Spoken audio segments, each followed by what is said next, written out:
Brian. And I'm Logan, and this is Tops. So, ready to battle? Wow. And this is Bottoms. Sup, it's me, Bottoms. Battling Bottoms. And this is Triple. Sup, Avocados. Oh my god. So many activations and negations and iterations. Wow. And we're Crush Cards! Hi, team. Happy Wednesday, my whimsical warriors. We're talking about the battle phase today, Woo! baby, so buckle up. So for anyone who's missed it, this is officially episode 3 of Yu-Gi Pros. This is an interactive series where we try to interact with all of you guys and have you ask questions to us, and every week in the comment section down below, you will upvote the ones in which you like the most and the ones that you think need to be answered at the highest priority, and then the following week we will go back and answer them. The point of this series is for not only us to grow as players, but for all of us to grow together. That's why you guys are asking the questions and why we're going to help answer them to the best of our ability. It's forcing all of us to kind of put our brains together and know more about the game. It's true. These can be simple questions, these can be complicated questions, these can be anything in the realm of Yu-Gi-Oh! That you just want an opinion on. For example, if you're like, I don't know what to side deck for this format, what do I do? You can ask that. Or even, I don't know what I'm supposed to bring to a tournament, what do I bring? What do I need? It can be literally anything Yu-Gi-Oh! Related. And then if yours is the top upvoted comment, we will talk about it and we'll go through it to the best of our ability and move on from there. And in case you missed last week's episode, we actually talked about missing the timing and various types of effects that can activate. So if you want some more information on that, go check out last week's, and if you want to learn about engines, go visit episode 1.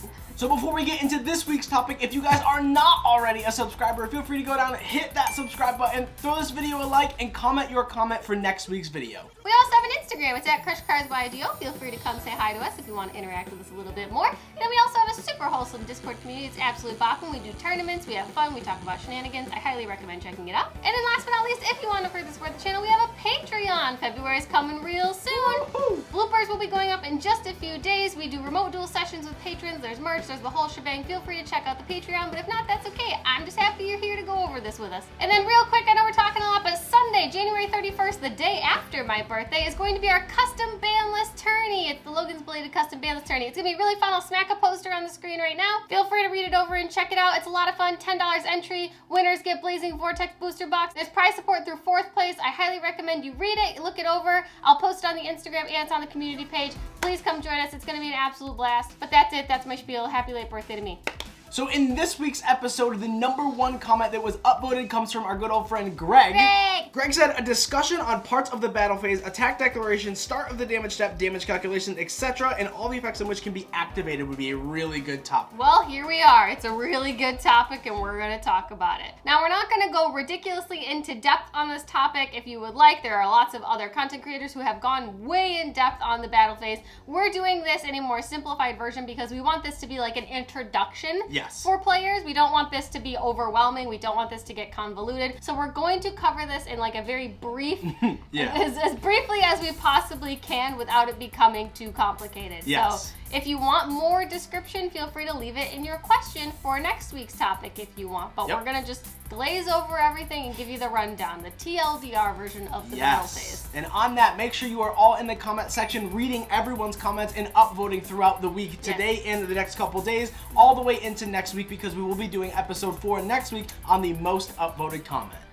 So to really start this off at the very, very bare minimum, obviously there's 2 players in the game. Every player gets their turn. And in their turn, we have our phases, right? We have our draw phase, our standby phase, our main phase, battle phase, yada, yada, etc. In these phases, the thing in which we are talking about today revolves around the battle phase. Now, it's very important to note that the battle phase actually has 4 different steps. We're gonna break those steps down real fast for you. And then we're gonna break down the steps within the steps afterwards. It's gonna get meta, no pun intended. So there are 4 main steps to the battle phase. There's the starting step, there's the battle step, there's the damage step, and there's the end step. Ooh. Wow! So to start us off, we have the start step. Literally, it's the start step. This is when you declare that you are going to enter the battle phase. This gives your opponent the ability to respond with something like, maybe if they have a Nibiru or an IP Masquerade, things in which can only activate in the main phase. You are telling them, hey, we're gonna attempt to proceed now. So this is when we attempt to start the battle phase. Once both players agree, we are now officially in the battle phase. Yep. And in the starting step, the turn player has the priority to activate the first fast effect of the step. After that, they can then pass priority over to the opponent. So the start step of the battle phase is essentially like the formal entrance into the battle phase. You're not declaring attacks yet, you're not entering any battles, you are literally just phasing into the battle phase. Ooh, that's good. Wow. This is just in case you have any effects that you want to activate before the actual battle step, because as we go through the battle steps and damage, things start to get a little more restricted. So the start is just kind of like where you can do most things. And then that leads us on into the actual battle step. This is where you actually choose which monsters you are going to attack with, if any. It's also really good to note that in the battle step, you don't actually have to conduct battle. If you don't have to, like if you don't want to, you don't have to.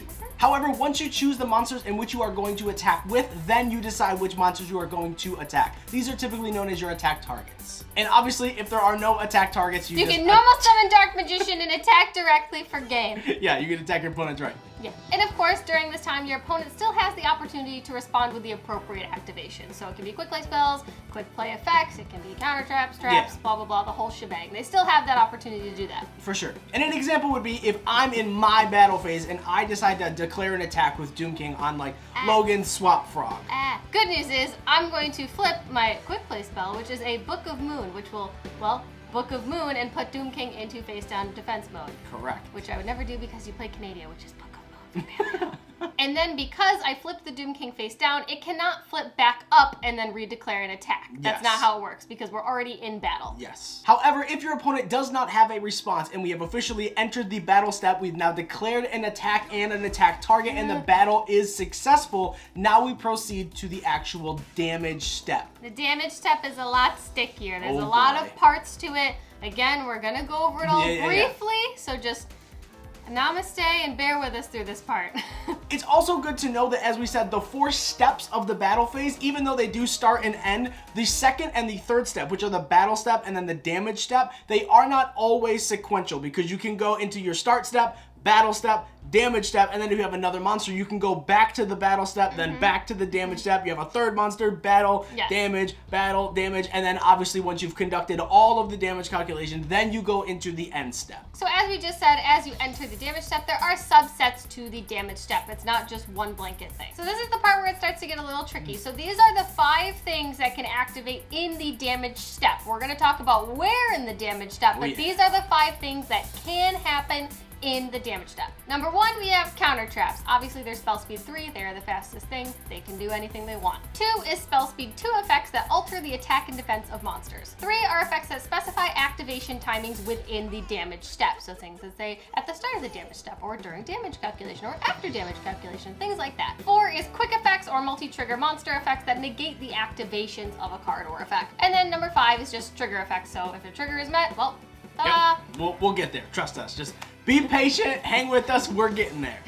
So now we're going to actually get into the subsets or the layers of the damage step. Now there are typically 5 that are most oftenly referred to. The start of the damage step, before damage calculation, during damage calculation, after damage calculation, and then the end. So the start of the damage step is actually kind of easy because it's still not as complex as like actual damage calculation. So at the start of the damage step, there are cards that literally say that they can activate at the start of the damage step. A really good example of this is Shadal Construct, or El Shadal Construct. Sorry. No one's playing the Link Shadal Construct. El Shadal Construct. But it's good to know that El Shadal Construct activates at the start of the damage step. So at the start of the damage step, El Shadal Construct will destroy a monster. And if that monster is set, it will not flip face up. It will just go straight to the graveyard. And then again, as previously, cards that modify attack and defense can activate. And then also, cards that would flip face up at this time will not activate their effects yet. They will still flip face up if they have a flip effect or an effect that activates when they are flipped. They will not activate yet. That will happen after damage calculation. So don't go flip it in and be like, oh, I gotta do all this. Not yet. Wait, pause. The only time it would trigger is if it specifies that it would. So know your cards. So the next subset is moving on into the before damage calculation. And typically these are things in which can modify attack and defense. A really good example right now would be something like Forbidden Droplets, or even a card that's seeing a lot of play now is Alistair the Invoker. You can just send Alistair from your hand to the graveyard, and then you target a fusion monster. Big now. Yeah, and you just make it big. And the reason for this, if you think about it, it is actually really logical, because before you do damage calculation, you need to do the calculations with the correct numbers. So if Makaba is bigger, you obviously, being the invoked player, want Makaba to be bigger as you proceed into the damage calc. Or if you're playing a card like Forbidden Droplet and you have a smaller monster, you want to attack any of your opponent's larger monster, half the attack, and then hopefully be able to beat over. And another example would be cards that literally just say before the damage calculation. A great example, shout out to Triff, would be Purple Poison Magician. Its pendulum effect is if a spellcaster type monster battles, you can activate the effect before damage calc to have it gain 1200 attack. Dark Spellcaster.